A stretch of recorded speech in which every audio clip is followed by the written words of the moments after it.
Good morning, what it do? Welcome into another edition of America's Most Scammy.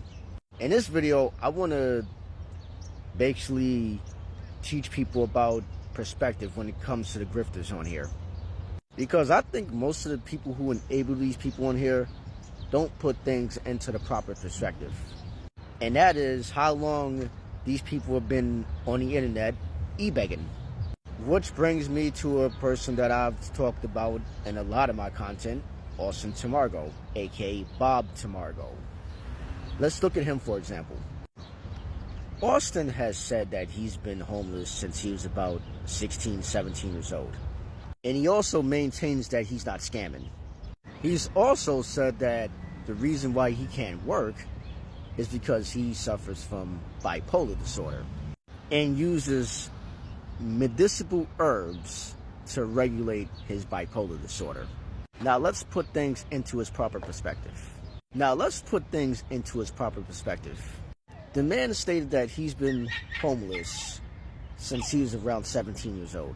And now is 26 years old and he's still in the same situation. Ask yourself, did this person actually do anything in a decade to help himself?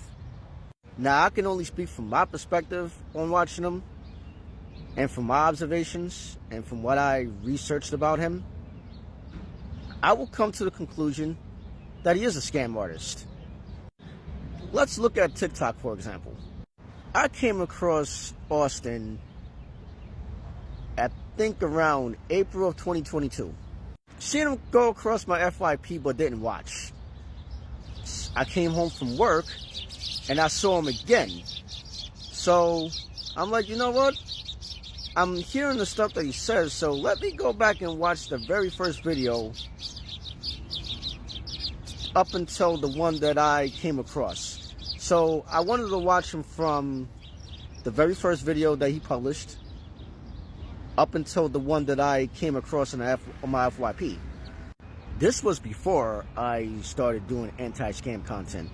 I noticed a pattern with him. I noticed that he'll come on and beg for hotel money right before checkout time. And he made that a sense of urgency. Then I saw him go from staying in hotels to living with Mike. And then after he left Mike, he went back to Mount Shasta, where he's currently at, somehow finessed his supporters to get him a car. He was living in this car for several months, and around August, he got basically kicked off of TikTok for being crude. He says that he was lotioning his feet, but we already know what he was doing. Also, somebody named Social Media King posted a conversation between those two where he admitted to acting like he was doing what he was doing. He probably was joking. He probably actually did it. It's all up to you to decipher. After he left TikTok, he started going to YouTube to run the same game that he was running on TikTok.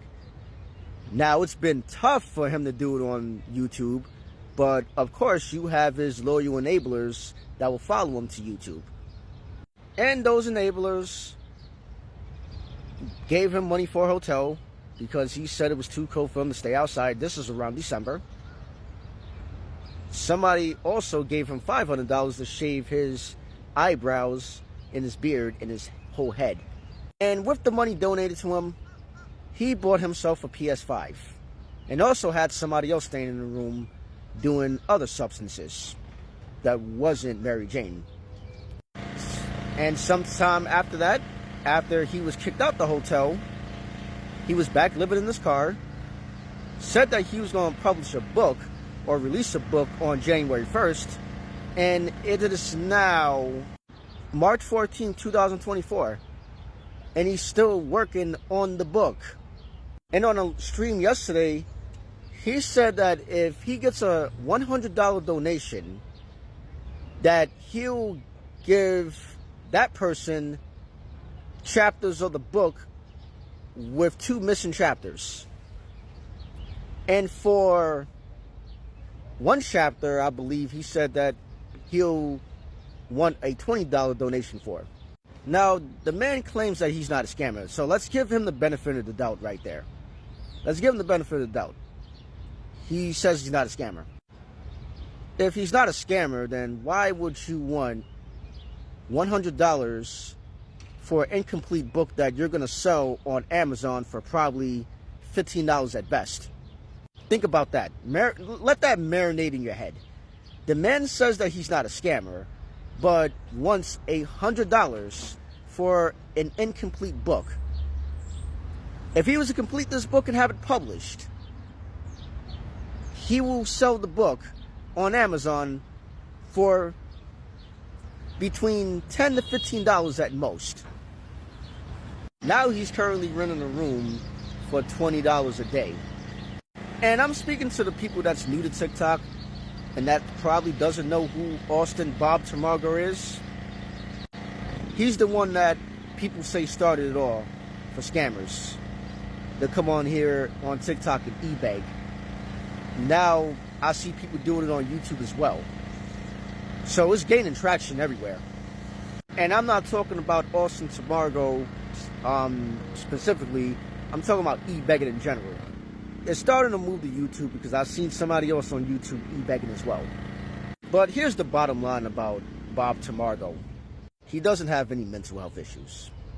I don't believe that to be true. I worked in a residence with people with mental illness. I was a counselor at this residence. So I got to know a lot of the clients on a personal level and as well as a professional level. A lot of people who are mentally ill will not come out outright and say that they're mentally ill because they don't want to be labeled as crazy, because there's a stigma that's being put on people with mental illness. They're called all types of things, crazy, psycho, and it's like they can't really control the behavior other than taking medication. And I can understand people's apprehensions about it. I understand. And of course, people self-medicate. But I've never heard any of the clients that I've worked with ever tell me that, they don't outright tell me what their mental illness is. If I wanted to go look, either they'll tell me themselves, or I have access to their personal records. I can go look to find out for myself if I really wanted to know. But I treat them like people, so I don't really pry with their mental history. I leave that up to their case manager to do. And this user on Reddit summed this up perfectly about his diagnosis. She's a mental health professional and clearly explained the differences between bipolar 1 and 2 and how the process works to get even a diagnosis from a mental health professional. And when Austin was asked about which one does he have, Austin stated that he had both. So that tells me that he doesn't know what the hell he's talking about as far as his own mental illness. At the end of the day, Austin is in this situation because of Austin. Nobody else but Austin. He thinks the world owes him something. The world owes you nothing. He want to talk about his mother, but his mother has a LinkedIn account and it shows that she's a business owner. If she is, congrats to her. Whatever addiction or whatever she was going through when she was younger, she got through it and now she's successful. She can't control what her son does. Folks, tell me what you think about this. Is he a scammer? You decide. Radio out.